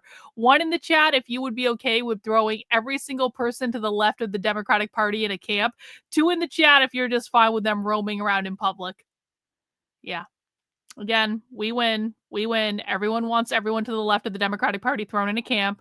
Concentration camps are going to make a comeback in the fascist utopia. It's time. Listen, man, when you have people that are trying to fuck up your entire way of life, you don't let them just wander free. You don't let them just go and do whatever they want to do. You arrest them and you throw them in a fucking camp. And that's exactly what Trump should be doing with Antifa. If anyone shows up to any protest in Black Bloc with a black umbrella, that person should be immediately arrested and thrown in jail. Why do you arrest them? Because you prevent them from organizing. Because as long as Antifa is in the world, I promise you, they're going to be organizing. As long as Antifa is free and roaming around the streets, they are going to be organizing and plotting and planning and causing destruction and causing chaos and setting shit on fire and attacking people and trying to kill them. That is what Antifa is going to be doing if they are left out in the world. And so if someone shows up to a protest in Black Bloc, they should be immediately arrested and thrown in fucking jail so that we can prevent them from continuing to organize to screw everything up. And if we have to build concentration camps, because I think there are a lot more Antifa than people think, I am perfectly fucking fine building concentration camps to house any Antifa members that we arrest because we need to prevent them from organizing and causing chaos and destruction in the world. That is what you do. That is how you handle this problem. You don't handle this problem. Yeah, can we dedicate Alcatraz to Antifa? Isn't Alcatraz supposed to be open? I don't want to put fucking immigrants in Alcatraz or whatever Trump is doing. Let's put all Antifa in fucking Alcatraz. Antifa Alcatraz. Can we get that trending on Twitter? What is Trump talking about? Hardened criminals. We can put hardened criminals in a supermax prison under the ground. Send all the hardened criminals to a supermax prison under the ground in Colorado. I want all fucking Antifa to be in Alcatraz. Put them on a fucking island where they can't escape from, and therefore they can't destroy our world. I don't think I'm asking too much. I don't think I'm being unreasonable here. Yeah, Guantanamo. Perfect. Let's extradite them and send them to I have that one in the chat if you would be perfectly fine with sending Antifa to Guantanamo. 2 in the chat if you think maybe sending them to Guantanamo is a little too far. Maybe, you know what, we always have to hinge into reality. Maybe I'm going too far. 1 in the chat if you would be perfectly fine sending Antifa to Guantanamo. 2 in the chat if you're like, maybe Karlyn, just back it up and rein it in a notch. Maybe, oh no, lots of 1s in the chat. So let's put Antifa in Alcatraz. Let's fucking extradite them to Guantanamo. I have no problem with any of this because they want to kill us. They want to kill us. They want to burn down all of our buildings. They want to fuck up all of our stuff. They want to take all our stuff from us. They want everyone to starve. We need to cordon these people off from the world and prevent them from organizing. And I don't think I'm being too hard here. I just don't. Sorry. They want to they want to throw us in camps. You guys think if Antifa got put in charge that we wouldn't all be going to the gulag? I would be like enemy number 1. I would be like, they would be showing up at my house and taking me away to the gulag, and you guys probably never hear from me again. And then you'd be stuck with Jeremy fat fuck retard from the quartering, and where would you really be then? Thanks, Leo. Appreciate it. Hey, Sam, thanks for becoming a member of the channel. Yep, they have to go. They'll send us all to the gulag. Yep, alligator Alcatraz. You know, I mean, listen, I want to send them to normal Alcatraz. I don't want to send Antifa to Florida. I want to send... Antifa wants to be in San Francisco anyway. Send them to fucking Alcatraz. They probably have the same plans as the Weather Underground, which included killing 25 million people. Yeah, the day of the revolution would be the day that I would be dead. That's okay, man. I'm going to fight the good fight. I'm going to fight the good fight until the very end. I will go down with the ship. And that's just got to be the way it is. You know, someone's got to do it. We're not there yet. And historically, there's somewhat precedent for this. Can you talk about what the red lines are or what things that we should watch out for? So there's a few things that I've been trying to keep an eye on, right? So the gradual, or sometimes not so gradual, expansion of realms of rightlessness, right? Spaces where rights are being eroded. And we can see that around immigrants, the rights to asylum, even the right to due process for someone who is accused of being an immigrant, even if they're not, right? That's being stripped away. And they're being sent to El Salvador, and there's talk about increasing the capacity of Guantanamo. And those would be spaces that would be beyond, American due process. Okay. So the stripping away rightlessness and creating spaces where hypothetically more and more people can be shuttled into that kind of pathway towards eliminating rights. The other thing that the fascists did historically is they kind of left the liberal state in place, but they created their own parallel structures. Like the Nazi concentration camp system was not illegal, it was just non-legal. It was outside of legality. And that's essentially what's going on with El Salvador right now. Like it is that kind of space where when you're sent there, who the hell knows, right?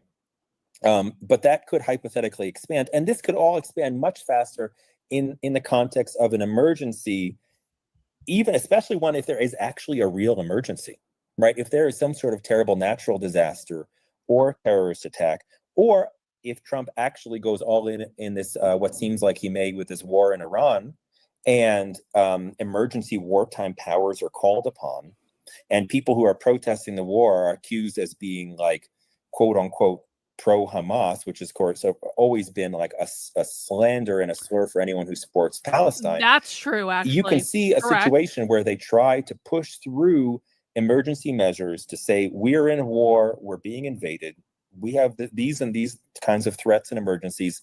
So therefore, if you get in our way, you are going to be pushed outside of the American legal system. And of course, the courts may try to catch up, but what if the judges get thrown in jail? What if the lawyers get thrown in jail? It's not that hard to imagine a situation where we go from peaceful protest and the courts to, okay, now we have to like actually fight back, but like actually fighting, like weapons and combat, or we may get killed. Like, we're not there. We're not there. So I'm taking my pulse right now, Mark, because I do box almost every day, but it's a bag, not a person. So I'm not sure I'm ready to leap to that next level. So the author of the Antifa Handbook is saying, listen, guys, there might reach a point where we actually, have to fight back, like with weapons and stuff. Oh, really? To imagine a situation where we go from peaceful protest and the courts to, okay, now we have to like actually fight back, but like actually fighting, like weapons and combat, or we may get killed. Like, we're not there. We're not there. So I'm taking my pulse right now, Mark, because I do box almost every day, but it's a bag, not a person. So I'm not sure I'm ready to leap to that next level. I'm not either. I'm not either, and I desperately don't. But like, if we accept the fact that the U.S. could end up like any other country, we look at the historical precedent, we look at the trajectory of authoritarianism we're on, because he's only been in power a few months this time around. Yeah. So I think of it like this graph, right? The graph of authoritarianism is going up. The line's going up. We don't know if it'll continue to go up, but if it keeps going up, we know where we're going to end, and that's where we're going to end. And so, one of the anti-fascists I interviewed for my book said, you fight them being fascists. You fight fascists by writing letters so you don't have to fight them with fists. You fight them with fists so you don't have to fight them with guns. You fight them with guns so you don't have to fight them with tanks. And so I'm not saying that anyone needs to get guns or use your boxing skills on fascists, but whatever we can do now to make it clear that we're going to raise hell if this march towards fascism continues, that makes it clear, I think, that there will be opposition, there will be resistance. They can't just do whatever we want. But my 2 cents is yes, the courts have shut down some of the things that Trump has done, but I don't think we can sleep soundly at night thinking that that's necessarily going to be enough without popular action. Yeah, well, one of the things that concerns me is that the Geo Group, Core Civic, they're building these detention centers, they're increasing capacity, and just logically, I'm like, well, if they're planning on deporting people, how much capacity, increased capacity over 10 years? Who is this capacity for? Is something that I find a bit concerning. Do you have any insights on what they might be building all of that capacity for? I don't have any more actual detail than you, but let's stop and think of how many people are already just in jail for all sorts of things. The level of mass incarceration in the U.S. is just off the charts compared not only to other countries today, but the history where, like, Remember, guys, leftists want to abolish all prisons and they want to abolish the police. like penitentiaries and jails in a modern sense are relatively new. So you keep that in mind, that we've already have this American mindset that it's like okay for millions of people to be locked away, in many cases for rather trivial things like drug possession. And then you have this like concern about emergencies, invasions, terrorism, war. There are these new facilities being built. There's powerful economic interests behind their construction that want to see a greater push towards incarceration. It creates the kind of apparatus necessary to lock up a lot of people. And I while we're talking about it, I do think it is worth casting aspersions in the direction of the Democratic Party, who in many significant instances over the past few generations have, in an effort to seem tough on crime, have just pushed these initiatives alongside the Republicans. Hang on. I've seen multiple people in the chat say something to this effect. Guys, I was undercover with Antifa in New York City last week. You don't know what the fuck you're talking about. Just because you see clickbait that conservative influencers show you on Twitter does not mean you know what you're talking about. The more you dismiss them, every single time you idiots dismiss Antifa and the far left, you are running cover for them and they make more progress. You are allowing them to win by dismissing them. I beg of you to hinge into reality. Hinge into reality and to start seeing what is actually going on, because this is simply not true. We do not rely on libs of TikTok here. Libs of TikTok has misinformed millions and millions and millions of people about what the far left is doing and has created this impression on the right that they're all mentally deranged narcissists, which isn't the case at all. Well, and I'm glad you mentioned also the economics of it, because a lot of this is inextricable from the economics of prisons, the laws that have been written around mass incarceration. Can you talk about economic crises? And because right now, I don't know what's going on with the tariffs. I can't keep track. But we're seeing industries be affected, the airline industry, travel industry, restaurant industry, to the point that Trump decided to say, okay, actually, we're not going to do raids on restaurants. And then he flipped that around. Can you talk about economic instability and what this all has to do with more fascism? Yeah, well, when there are tough times, and in a capitalist system, there are regularly tough times for a lot of people, there are two basic explanations, right? One, the left-wing argument is the system's unfair. It should be, in one form or another, more fair. The right-wing argument is it's their fault. And their fault, in many cases, is migrants or other countries or what have you. And so you can see with the rise of the far right in Europe, there were not a lot of really big far-right parties prior to the financial crisis of 2008, 2009. And then in countries like Greece, in France, they just kind of exploded, because it's much easier to say the immigrant is taking your job than to get into a whole kind of economic analysis of the causes of economic precarity. Now, the tariffs have been strange, right? Because in a sense, if you just talk to your regular old free market economists, they're going to say this doesn't make any sense. But of course, what's going on with Trump is, to varying extents, depending on your point of view, somewhat fascistic, and fascists have been critical of a kind of laissez-faire free market capitalism and have leaned towards state intervention in the economy. And so part of me wondered, like, is Trump trying to manufacture a crisis economically to go along with this political crisis so that he can have an excuse to do more authoritarian measures? I don't know. That might be giving him more kind of planning credit than he's due. But if people are scared for their livelihood, historically, they often will turn to a strong man who gives them easy answers. But in this case, I'm not sure that that's really going to help. But then again, the left's definition of fascism is anyone who's not a communist.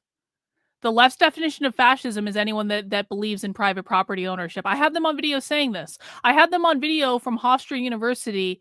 They literally had an Antifa conference at Hofstra University a couple of years ago, and I had them on video saying that the definition of fascism is free market capitalism. But it's even more than that, because like anyone who is to the left of revolutionary communists are considered to be fascists. Revolutionary communists don't even like the DSA. I have them on video saying this too from a couple weeks ago from the Revolutionary Socialism Conference. Literally, if you believe that a man and a woman are a real thing, if you believe that man and woman are biological reality, you are considered a fascist because you're upholding socially constructed categories. If you want to maintain the nuclear family, you are considered to be a fascist because you want to maintain the literal means of reproduction of capitalism. And I can go on and on and on and on and on and on and on. If you are not a revolutionary socialist, then they consider you to be a fascist. This is why we have got to stop like dicking around about these terms about like, oh my God, this person is a Nazi, or this person posted a meme about Hitler. We've got to stop digging around with this stuff. We have got to stop. Like, embrace being called a fucking fascist. Just embrace it, because they're going to do it anyway. Hey, thanks, Patriot. Appreciate it. Can Redneck Revolt be considered the armed militia of Antifa? I don't really know that much about Redneck Revolt, but no, I would say Antifa is armed on their own. Antifa's been armed for a while. Antifa trains with guns. So, like, no, there's not a specific armed unit within Antifa. They're all armed. They all do direct action training. They all do hand-to-hand combat training. They're all fucking armed. It's not just one group. Thank you, though, for the super chat. I appreciate it. fascism is a kind of politics that rejects argumentation and rationality, and it appeals emotionally and viscerally. And there clearly are many people in this country who are buying into that message. And, you know, with climate change and climate crisis moving forward, and, you know, the kinds of scarcity of resources that we're going to experience around the world, and climate refugees eager to move to somewhere that they can actually survive, I think those kinds of strains around economics and authoritarianism are only going to get worse over the coming generations. Oh, well, Mark, I like to end the show on a hopeful note, and that wasn't very hopeful. So we're going to keep going. It's interesting because with climate change, we've obviously now seen climate refugees within our own borders. So we're not, you know, people having to leave Las Vegas because it's too hot, or move inland from Florida because it's too hot. Hey, thank you, Dan. I do appreciate it. Dan says your content is the best. I have a 20 on me. Thank you. They have us hard wrapped in these charge terms in its mind prison. Yeah, I totally agree with that, Dan. Really appreciate you hanging out, and I appreciate the support. Hot and humid, and they can't afford the property insurance associated with it. Or I'm here in LA, so the Palisades fire and the Eaton fires. So that's causing mass displacement, mass instability. So none of these things. Guys, I gotta pee. I'll be right back. But this is we're almost at the end of this video, so just watch the last couple minutes. Let me know if I miss anything, but I'll be right back. It feels like are within our control. So we touched on it with the protests, but I want to end with what's within our control. Right. People watching, where are the little things that we can do within our control to contribute to the whole resistance movement? Yeah, what I would say is build community solidarity and resistance in your town or neighborhood or region. We can't, you know, there are big problems in this country and big problems in this world that none of us as individuals or even small groups can really change. But movements are made out of like dense fabrics of groups acting in their capacity on their local level, creating outlets for people who are new to politics and want to get involved, to plug in. And that's the best defense we have if things really get worse, if there are more natural disasters, if there is more scarcity, is helping each other on that kind of local level, and working to create solutions in that way, and not trusting that outside forces are necessarily going to have our best interest, because unfortunately they often don't. So whatever that looks like to you, get involved in your local community and try to build community and forms of support, because that's all we got. It is all we got. And sorry, one more. We're going to keep going. I was like, I want to end up like this much hope, so much hope.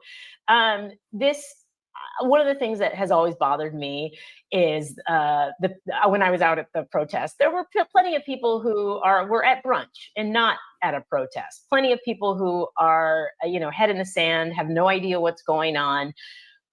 Are we going to have to get those folks involved, or do we just have to wait till things get so bad that they get involved on their own accord? Well, the more people, the better, right? But it is true, the whole, if Hillary hadn't won, or if Kamala hadn't won, I'd be at brunch, is of course missing the elements of continuity that exist, what we were discussing before, in American history, between what's happening now, happening then, the ways in which both political parties are real part of the problem, if you ask me. And so, yeah, I think we do need to try to educate and politicize among those people more. But ultimately, there's probably only so much you can do until political circumstances or climate disaster circumstances or economic circumstances kind of force more of those people to realize, okay, we have a huge crisis. We need to change how we're thinking about doing politics. Because, during the era of fascism, there are plenty of people who thought that Mussolini would be helpful because he would be a force of order and he would get rid of those, crazy leftists, until all of a sudden their uncle was the one getting thrown in jail. And we're seeing that even with people who, voted for Trump, but their spouse or their brother got deported. That changes minds, and hopefully in a way that propels those kinds of folks to rethink politics and to get involved. Yeah, I think the more people that are waking up to that, all right, that's basically the end of the interview. But hey guys, breaking news! Trump has officially signed the executive order declaring Antifa a terrorist organization. And so I thought we would interrupt our programming to read the executive order and to actually see what this executive order says. Now, as a reminder, guys, we are on a little bit of a time crunch because we will be doing a spy stream tonight. I need to end the stream in about half an hour to get ready for spy stream. So if you are a member on my Substack, that is Karlyn, KARLYN.substack.com. Make sure you join us tonight for spy stream. We are going inside a live leftist training around 7:45 p.m. Eastern time tonight. And this is a training we've been watching the past couple of weeks. I definitely recommend people join. So make sure you're joining the Substack. You can also join if you are a YouTube channel member. You can join if you're a supporter on Twitter. You can join if you're in Locals or Patreon or things like that. But of course, Substack is my favorite place for people to support me. So please consider signing up there for $8 a month, $80 a year. I am 100% independently funded by you guys. And so I want to thank you guys for allowing me to do all this stuff. And in return, I'll bring you inside live leftist organizing calls and show you what's happening in real time. And we got one of those tonight. But before we get to that, and I do have another Mark Bray interview that we can watch as well. It's a little bit long, though. We won't get to the whole thing. Maybe we can watch it tomorrow. But what we can do is go over Trump's executive order. Because, listen, I have been deeply critical of Donald Trump's declaration that he is going to declare Antifa as a terrorist organization.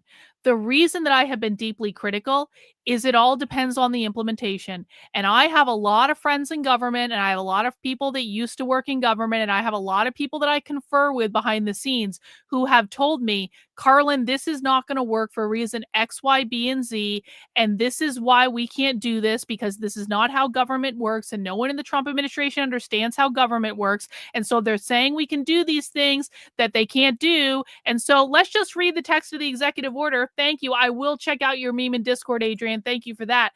Let's just check out the text of the executive order and actually see what it says. And I'm going to get my handy dandy little text reader here so I don't have to read it, and hopefully it will work today. Let's see what Trump's executive order designating Antifa as a domestic terrorist organization actually says. Give it a minute. It's got to warm up. If not, I'll just put it in the web browser and we can do it that way. It's got to warm up for a second. Always has to warm up. I'll get the website up just in case it doesn't start working.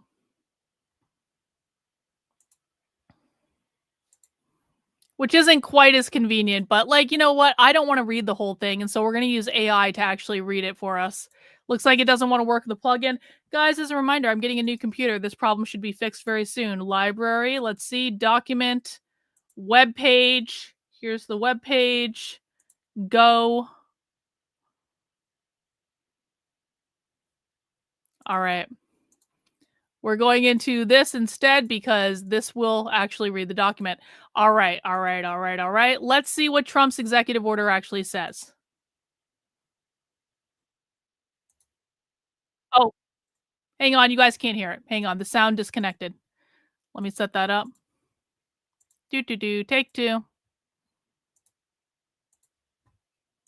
Okay. Let's see what it says. Antifa is a militarist, anarchist enterprise that explicitly calls for the overthrow of the United States government, law enforcement authorities, and our system of law. You know what? Hey, I've got to give it to Trump right off the bat. Is it possible? Hang on a second. Is it possible that this line is in the executive order because I said it on Fox News? Is that possible? Do you guys remember when Jesse Waters asked me what is the goal of Antifa? And I explicitly said the goal of Antifa is to overthrow the federal government. And now in the very first line of the Trump executive order, they're saying Antifa calls for the overthrow of the federal government. Is it fucking possible that I did that? Holy shit! Holy shit! Wow. Okay, I'll take it, Trump. Okay. Antifa is a militarist, anarchist enterprise that explicitly calls for the overthrow of the United States government, law enforcement authorities, and our system of law. It uses illegal means to organize and execute a campaign of violence and terrorism nationwide to accomplish these goals. This campaign involves coordinated efforts to obstruct enforcement of federal laws through armed standoffs with law enforcement, organized riots, violent assaults on immigration and customs enforcement and other law enforcement officers, and routine doxing of and other threats against political figures and activists. I'm loving this so far. Antifa recruits, trains, and radicalizes young Americans to engage in this violence and suppression of political activity, then employs elaborate means and mechanisms to shield the identities of its operatives, conceal its funding sources and operations in an effort to frustrate law enforcement, and recruit additional members. Yes. Individuals true. associated with and acting on behalf of Antifa further coordinate with other organizations and entities for the purpose of spreading, fomenting, and advancing political violence and suppressing lawful political speech. This organized effort designed to achieve policy objectives by coercion and intimidation is domestic terrorism. Hey, listen, I think we're off to a strong start with the first section. Everything they said in the first section is right. So I'm actually like pleasantly surprised and shocked to see that everything in the first section of this is correct. That makes me much more hopeful than I was 48 hours ago. Yeah, well, you know what? Let's take small steps, okay? Let's take small steps, Leah. Let's take small steps. This organized effort designed to achieve policy objectives by coercion and intimidation is domestic terrorism. Sector 2. Designation as a domestic terrorist organization. Because of the aforementioned pattern of political violence designed to suppress lawful political activity and obstruct the rule of law, I hereby designate Antifa as a domestic terrorist organization. Okay.